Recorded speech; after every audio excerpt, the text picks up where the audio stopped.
Ici Chopin, bon retour. Ça y est, mon île Spéculoos est terminée, le livre se referme. Mais avant de le clôturer définitivement, comme promis, je vais vous faire visiter l'île de fond en comble car il y a plein de choses que je ne vous ai pas fait en vidéo idée déco et que vous n'avez pas vues. Allez, suivez la guide. Les amis, on débute donc la visite de Spéculoos à l'entrée de l'île. On est juste à côté de l'aéroport qui est juste là. Et j'ai fait une toute petite entrée parce qu'en fait, comme vous le voyez, on est vraiment collé à l'administration quoi. Il n'y a vraiment pas beaucoup de place entre l'administration et l'aéroport. Donc j'ai quand même essayé de faire un petit espace pour séparer les deux. J'ai installé une paire de chaises sur poutre à l'entrée car je trouve ça chouette d'en avoir pour nos visiteurs. En mode on attend que notre avion arrive pour pouvoir partir de l'île. Et de chaque côté, en fait, j'ai créé des grandes cascades d'eau avec des volcans, plein de végétation. Il y en a partout, des herbes, des schistostégas sur toute l'île. J'adore cette entrée. Je l'avais pas faite en vidéo car c'était tellement la galère à faire que je me voyais pas vous refaire cette idée en vidéo. Trop compliqué. Cette petite voiture, je voulais trop la placer et à l'entrée, c'est parfait. C'est pas du tout une île urbaine, mais comme la voiture est toute cassée, complètement à l'abandon, ça passe nickel. On a un petit chemin aussi vers la droite, mais on va pas aller par là, on reviendra par ce chemin plus tard. On va se diriger directement vers la place des résidents grâce à ce pont en bois entouré de ces cascades et de ces grands torii. Honnêtement, il rentre dans le top 3 de mes items préférés avec les façades western et les champs de céréales bien sûr. Comme vous voyez, la place de l'administration est camouflée. Elle est encadrée avec plein de façades et d'objets. Ça, ce sont des pans de tableaux retournés. J'en place jamais d'habitude, mais je voulais utiliser autre chose que des cloisons et c'est une très bonne alternative. Et nous, on va partir vers la droite, par ici. C'est une île où il y a beaucoup d'eau, il y a plein de petits chemins de partout, donc pour vous balader, vous aurez le choix. Il n'y a pas vraiment d'itinéraire précis à suivre. Là, j'y vais un peu à l'instinct, j'avoue. Là, ce sont des ballons de volleyball que j'ai pris pour faire des petites boules de neige comme ça. Vous voyez, de chaque côté, il y a des petites plateformes dans l'eau avec des pingouins. Donc, on peut emprunter aussi ces petits chemins. Et là, en fait, on va aller vers la maison de Chopin, qui est un chalet. C'est la première idée que j'avais réalisée en vidéo. Et pour y accéder, par la suite, j'ai refait cette espèce de grande structure là, de pont semi-couvert. Enfin non, ouais, je sais même pas trop si c'est couvert en fait, c'est juste encadré. Et ça, c'est vraiment un chemin que j'ai trop aimé faire, avec l'eau de chaque côté, comme ça, ça rend tellement bien. C'était un plaisir de faire cette île. Je suis vraiment trop contente du résultat. À mes yeux, elle est magnifique, je vais pas vous mentir. J'ai mis un temps de dingue à la faire, mais le résultat en vaut la chandelle et je croise les doigts pour que vous l'aimiez aussi. Là, on accède à la maison de Chopin. Ici, c'est plus un endroit assez farmcore, agricole. C'est Chopin en mode bûcheronne le matin qui se lève, met son petit sac de bûches là, qui prend sa tronçonneuse et hop qui va aller couper du bois pour mettre dans sa cheminée. Et parfois qui s'accorde un petit moment à la tombée de la nuit pour se poser autour du feu et lire un bon roman en buvant un thé bien chaud. Cette partie est vraiment pas représentative de toute l'île. En fait, j'ai pas mal dérivé au niveau du thème. Au début, je pensais faire une île campagne, très agricole, puis au final, j'avais plus du tout envie. J'ai trop été inspirée à côté par toutes les îles japonaises que j'ai visitées avec la mer et la pêche. Du coup, c'est vrai que j'ai complètement dérivé de mon thème de départ. Mais vous allez voir, comme j'ai bien séparé tous les espaces, ça rend plutôt bien je trouve. Et au moins l'île raconte une histoire. Par ici, on accède en fait à la ferme. C'est la ferme de Chopin.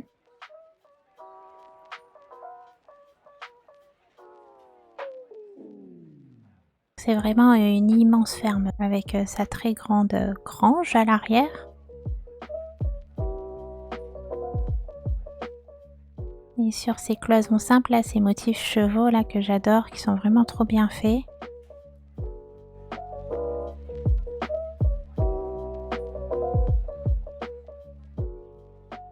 Et ici sur la plage, j'avais juste installé une petite table de pique-nique. Là, c'est l'endroit où on entrepose tous les outils pour la ferme, où se trouve le tracteur. Maintenant, je vous emmène voir le poulailler. En fait, je suis vraiment tombée par hasard sur le créateur de ces espèces de bonnets coques là. Et ça m'a tout de suite donné envie de faire un poulailler. En plus, je me suis dit que c'était vraiment une bonne idée parce que je savais pas du tout quoi faire sur ce grand rocher là derrière la ferme. C'est vrai que quand on trouve des motifs, souvent ça nous donne tout de suite des idées, de l'inspiration et surtout quand on trouve des motifs qui sont bien faits. Et là, j'ai vraiment tout trouvé. J'ai trouvé les paniers à œufs, les poules, les coques, j'ai même trouvé les motifs là à mettre sur les portes. Donc ça, c'est vraiment chouette. C'est tout pour la partie farm-core. Maintenant, on continue la visite et on va passer par un nouveau chemin. On va emprunter de nouvelles petites plateformes ici.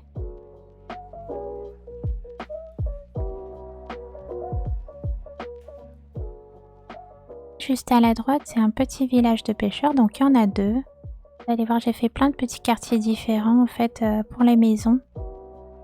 J'ai mis quand même des items café à des endroits parce que l'île s'appelle Spéculoos. Donc oui, hein, comme vous vous en doutez, j'adore le spéculoos. J'adore la pâte à tartiner spéculoos. Sur ce petit îlot, j'ai installé la maison de Bernardo. Vous savez, c'est le chien jaune avec des énormes sourcils noirs dégueux. Bon, on voit pas s'il est chez lui ou pas, car il y a une façade devant sa fenêtre, mais c'est pas grave. De toute façon, je vais jamais chez mes habitants. Je sais même pas à quoi ressemble l'intérieur de sa maison pour vous dire. J'ai fait un peu le même schéma pour toutes les maisons avec des grandes façades devant, des cloisons simples comme ça pour les encadrer. Et j'ai utilisé beaucoup de modèles de poissons. Il y en a de partout, vous allez voir. On va emprunter le chemin par ici pour découvrir un peu les autres habitations. Là, on retrouve des ballons de gymnastique.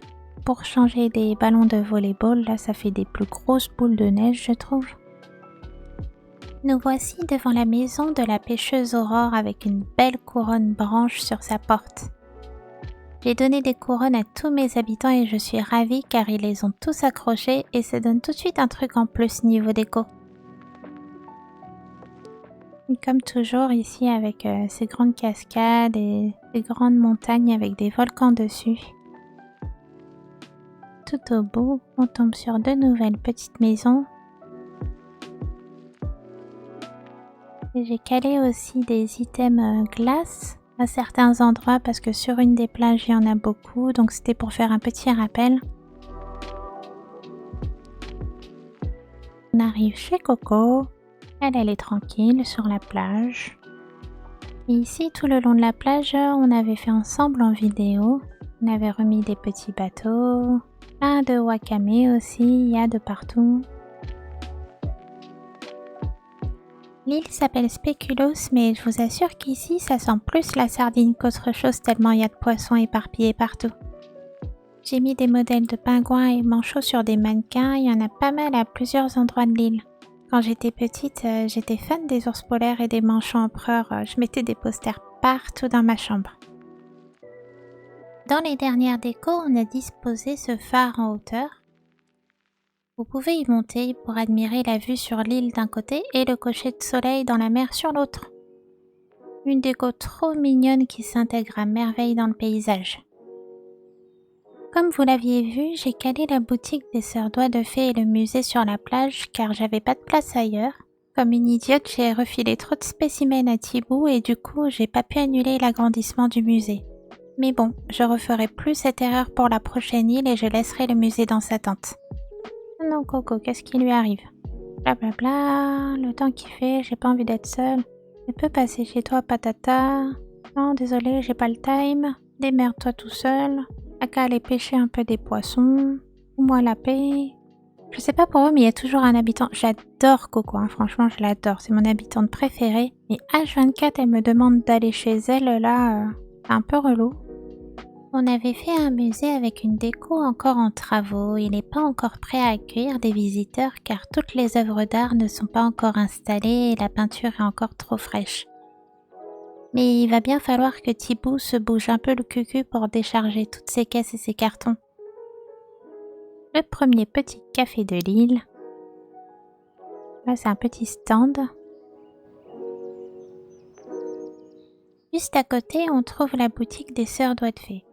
Vu qu'il y a pas mal d'objets autour du musée, je voulais pas trop surcharger le magasin et plus encombrer encore la plage. J'ai vraiment privilégié la déco du musée pour le coup. On a fait en simplicité et mis des vêtements personnalisés que j'aime.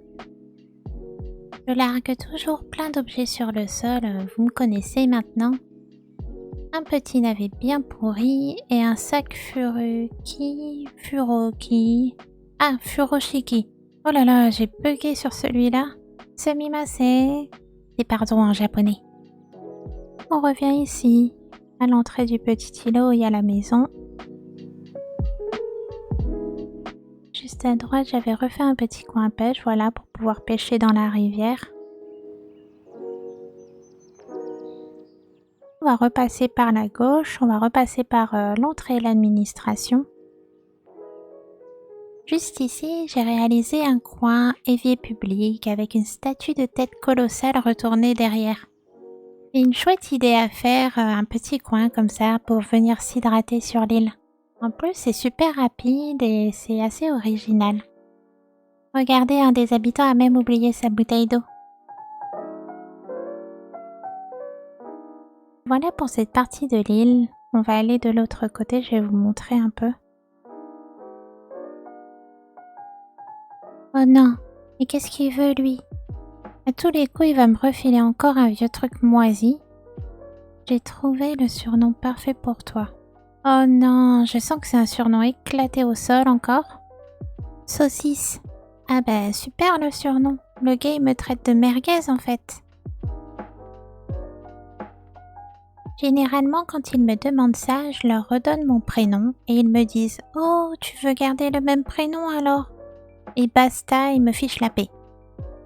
Pas envie de m'appeler Saucisse ou Biloute en fait.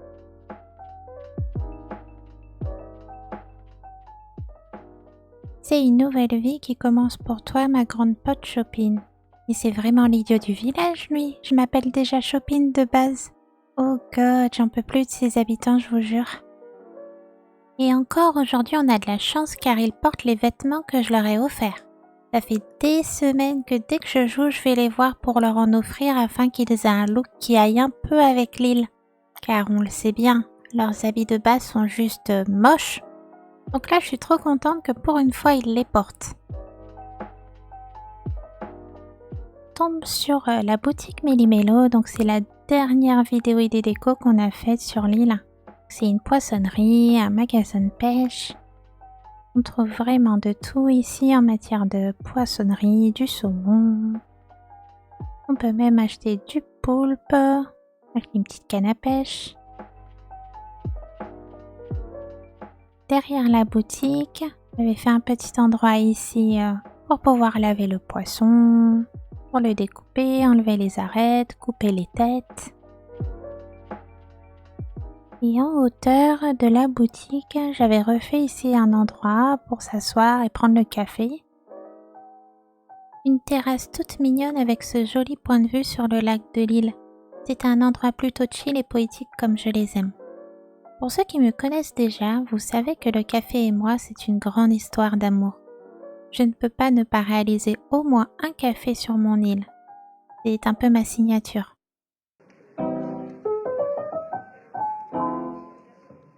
On continue par ce petit chemin et là en fait vous pouvez accéder à une toute petite plage derrière qui est juste à côté de l'aéroport et de l'entrée. Et ici j'ai voulu installer ces grands modèles là de crabes géants. Pendant que vous faites la sieste là après une bonne pêche, vous pouvez tout simplement vous faire dévorer par des grands crabes. Donc, je vous rassure, hein, ils ont pas l'air très méchants, ils sont un peu neuneux, donc ils vous toucheront pas. Au pire, ils vous chatouilleront un peu les doigts de pied, c'est tout. On va revenir sur nos pas et on va partir à la visite du village de pêcheurs. Donc comme toujours, un plein d'eau partout, des volcans. J'ai installé des modèles de tortues aussi. En montant, vous tomberez sur une petite laverie. Bah oui, les crevettes ça pue mais ça tâche aussi. Un petit village tout en hauteur. Ici on a un autre chemin avec les grands torii. Je pense qu'on va repasser par là après. C'est un quartier à la japonaise qui me plaît beaucoup, construit tout à l'horizontale. J'adore le fait de pouvoir camoufler les maisons des habitants derrière des façades et des cloisons simples. En plus, j'ai pu mettre mon requin-baleine, je voulais trop le mettre celui-là tellement il est impressionnant. L'île lag un peu à cet endroit, mais franchement ça va. Ça bug juste ici car il y a énormément d'objets et sur une autre petite zone de l'île, mais je suis rassurée. La visite se fait bien quand même. Les maisons des habitants rentrent bien dans le thème et dans la palette de couleurs de l'île. Ce sont les maisons de base des habitants car je n'ai pas encore accès au privilège de les modifier grâce au DLC. C'est pour ça que quelques-uns de mes habitants sont juste très vilains. J'avais pas le choix, je les ai choisis pour leur maison, pas pour leur beauté. Ici, on peut se poser face à la mer et déguster un bon bar grillé. Je vous conseille vivement de prendre une couverture pilou-pilou car vous allez avoir froid aux fesses sur cette chaise arctique. En continuant sur la plage, on trouve un atelier de réparation pour les bateaux. Ça rentre dans le thème de la pêche et avec le ponton d'Amiral, c'est une bonne idée.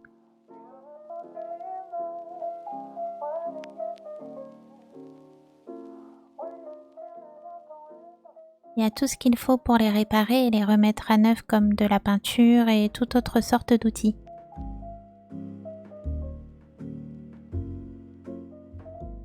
Et d'habitude, moi, comme beaucoup d'entre nous sûrement, j'ai du mal à trouver des idées originales pour les plages, mais je suis étonnée car pour cette île, j'ai été pas mal inspirée quand même.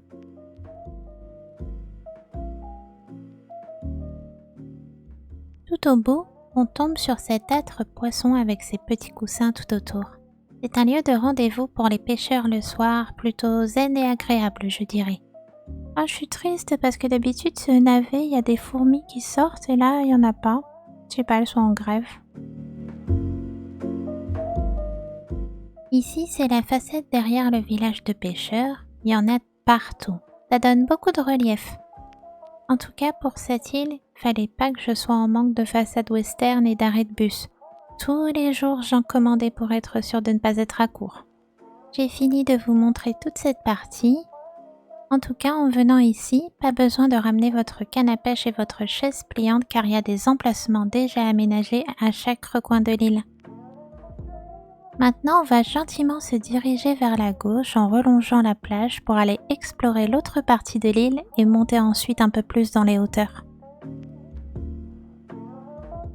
Juste après le village de pêcheurs, on tombe sur un adorable camping avec ses tentes et ses gyroïdes qui se dandinent. Et je viens de voir, regardez-moi ce petit gyroïde, il a un déhanché de fou furieux quand même. Ah ouais, ça twerk sévère sur cette île en fait. Ici, j'ai créé des petits îlots avec bien sûr des pingouins. Ils sont attirés par l'odeur des poissons et attendent que les pêcheurs viennent leur donner des sardines. Ce sont les stars de cette île. Bienvenue à Penguin Island. On va passer de l'autre côté par le village de pêcheurs et emprunter l'allée des torii à côté de la laverie.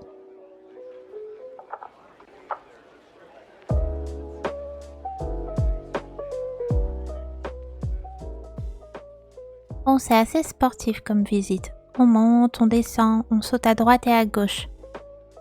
Mais vous inquiétez pas, vous pourrez vous balader sans risque de rester coincé. La visite se fait de manière assez fluide. On était à gauche juste avant où il y a les pingouins. Je vous avais pas menti en vous disant que c'était une île avec beaucoup d'eau partout. Au final, j'ai quand même mis 2 tortues vertes alors que je voulais pas trop à cause du socle noir que j'aime pas. Ce sont elles les tortues Trionyx et les marrons ce sont des tortues serpentines. Je crois que des fois en fait je m'emmêle les pinceaux avec le nom de leur espèce. Mais grâce à ce jeu, on va se l'avouer, on est tous devenus des experts pour reconnaître les espèces de poissons et d'insectes. En mode « Oh mais non, ce n'est pas une cigale cercope, mais une cigale higurashi très chère. Ah ah ah. Bon, nous voilà sur un petit dock de pêche qui donne sur le lac de l'île et en face se situe le camping sur un autre îlot. D'ici, vous aurez une jolie vue et je trouve ce spot super apaisant. Et vous allez voir, en fait, en continuant le chemin, on arrive aussi dans une toute autre ambiance. On débarque sur la patinoire de Speculoos. Oui, c'est complètement différent du reste, mais en créant cette île d'hiver, j'avais deux exigences comme création. Faire absolument une patinoire et une station de ski. Au final, les pêcheurs aussi ont le droit d'avoir des loisirs. Et à défaut de ne pas avoir de cinéma, ils peuvent venir skier et faire de la luge. Bon, la vie devient chère, ils n'ont plus les moyens de partir sur d'autres îles en vacances, donc ils passent leurs vacances sur leur propre île. Il y a tout ce qu'il faut ici, alors pourquoi aller ailleurs quand on a tout chez soi, hein? À droite, c'est un téléphérique. En tout cas, avec ses balancelles et ses poteaux électriques, ça donne l'illusion d'en être un. En montant encore, on trouve le bar-restaurant d'altitude. Nos pêcheurs peuvent venir ici pour louer des skis, mais également pour siroter un café ou déguster un verre de champagne après une journée sur les pistes. Enfin, ils prendront plutôt un verre de mousseux car le champagne ça coûte trop cher.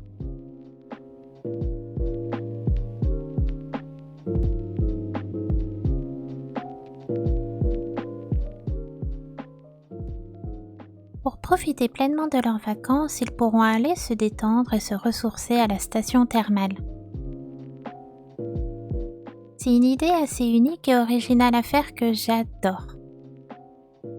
J'ai encore jamais vu personne faire une telle réalisation sur leur île. Pourtant, sur une île d'hiver, c'est une idée géniale. Ça me fait penser aux bains thermaux japonais, les onsen, et en même temps aux sources d'eau chaude dans les pays nordiques. Ah, mais elles saoulent ces boules de neige. J'ai pas envie de faire un yétiti à cet endroit. Allez, hop hop hop, débarrassez-moi le plancher plus vite que ça. Ça vous donne pas envie d'y être? Bon, il faut s'imaginer que l'eau elle est très chaude, elle est à 40 degrés, il y a des vapeurs qui s'échappent, on est bien. Oui, il y a des poissons dans l'eau, mais c'est parce qu'on est dans un spa extérieur et les poissons, ce sont des poissons docteurs qui sont là pour aspirer les peaux mortes de nos pieds avec leur bouche. Soyez contents là, c'est un soin thermal offert par la maison. Et juste ici, il y a un petit chemin avec un escalier qui mène au camping et on retombe sur le lac.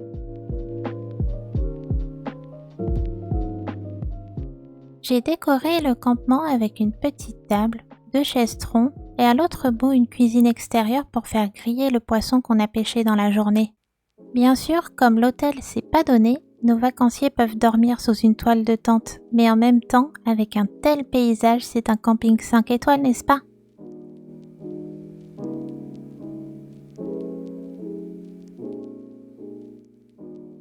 Après la station thermale se situe le dernier quartier résidentiel de l'île. Ici, c'est le quartier des bobos. C'est un mini Courchevel avec 4 maisons. Pendant que nous, on n'arrive qu'à remonter des vieux bars communs, vous voyez, il y a ceux qui arrivent à pêcher des grands requins blancs et des truites dorées à 15 000 clochettes. C'est eux là, ces pêcheurs olympiques qui vivent ici. J'aime beaucoup les couleurs de ce quartier. C'est une déco chic et cosy avec ses lits mezzanines derrière les maisons du bas et ses bancs troncs avec les coussins du même motif ici en haut. J'avais plein d'autres idées que je voulais réaliser, mais l'île est en fait trop petite pour moi. Je garde ces idées bien au chaud pour ma prochaine île d'hiver en fin d'année. Au milieu, vous pourrez admirer cette grande structure en glace avec sa mare à canard devant. Et la nuit, avec la lumière des objets arctiques, c'est magnifique comment ça scintille. Devant cette première maison, j'ai fait assez simple. J'ai juste mis un petit parking pour garer sa luge. Sur la droite, c'est le café de montagne. Vous ne trouverez pas de simple café ou de thé vert, mais de délicieux bubble tea avec leurs perles de tapioca bio. Par contre, comptez au moins 16 € pour vous en offrir un.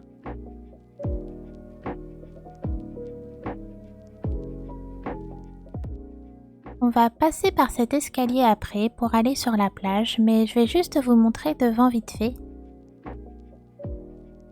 Pendant que vous serez en train de boire votre café au caviar assis ici, vous aurez une belle vue sur le lac avec en arrière-plan les cascades et les volcans. La palette de couleurs est bien respectée. Sur l'île, il n'y a que des couleurs douces et assez neutres dans les teintes blanc, beige et marron. Je crois que c'est aussi pour ça que j'ai pris mon temps pour finir cette île. C'est parce que ce sont mes couleurs préférées et du coup je me sens bien ici. Ça va être un sacré défi pour moi cette nouvelle île de printemps qui, comme je vous l'avais dit, sera monochrome dans les tons jaunes. De base, je ne porte pas du tout de jaune donc j'espère que je vais y arriver et que ça me donnera beaucoup d'inspiration d'utiliser cette couleur vive. Pour retourner vers le lac et le village de pêcheurs, j'avais créé cette passerelle arborée avec des tories et des belvédères blancs. J'ai essayé de varier les chemins et de vous proposer des idées différentes pour vous en inspirer. Je suis assez contente là-dessus car pas mal de joueurs se sont déjà inspirés de ma passerelle pour leurs îles. Et c'est pour ça que je prends pas mal de temps pour créer car je veux toujours faire des décos qui sortent de l'ordinaire. J'essaye du moins. On va descendre par la rampe et je vais vous faire découvrir cette plage. On arrive sur un petit coin détente avec un feu de camp. Et au bout, c'est l'attraction de l'île. C'est un enclos pour les pingouins et les manchots. On les découvre dans leur habitat naturel avec ces cabanes en pierre. Sachez que les soigneurs viennent tous les jours leur donner du poisson frais et les plus curieux des vacanciers peuvent venir les prendre en photo et les nourrir s'ils ont un pass VIP bien sûr. Pour moi, c'est une idée déco rigolote et ludique. On se trouve sur la plage privée des jet-setters. C'est ici que j'ai utilisé beaucoup d'objets de la collection Arctique. Vous ne pourrez pas passer à côté de ce bar de plage sans vous arrêter pour boire une petite coupette. De nouveau quelques pingouins. Ceux-là, ils se sont échappés de l'enclos attirés par l'odeur du poisson et des toasts au foie gras. J'ai installé ici 2 lits arctiques car ça fait très luxe avec la couverture en moumoute dessus. Puis ça change du petit transat en bois et c'est pas un item qu'on utilise souvent alors que ça rend super bien. Je veux voir des lits dehors les amis.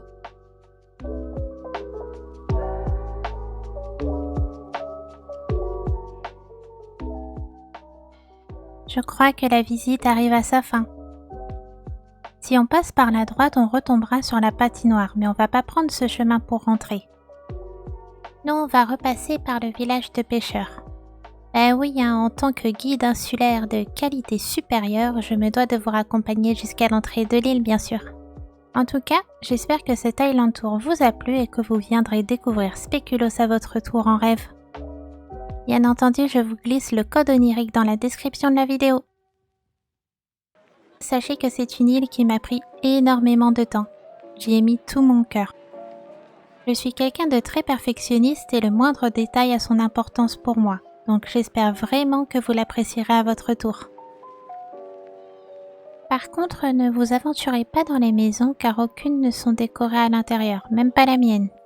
J'ai pas eu le temps du tout de m'en occuper. Nous voilà de retour à l'entrée de l'île. En plus, vous avez un petit comité qui vient vous saluer. C'est pas beau ça?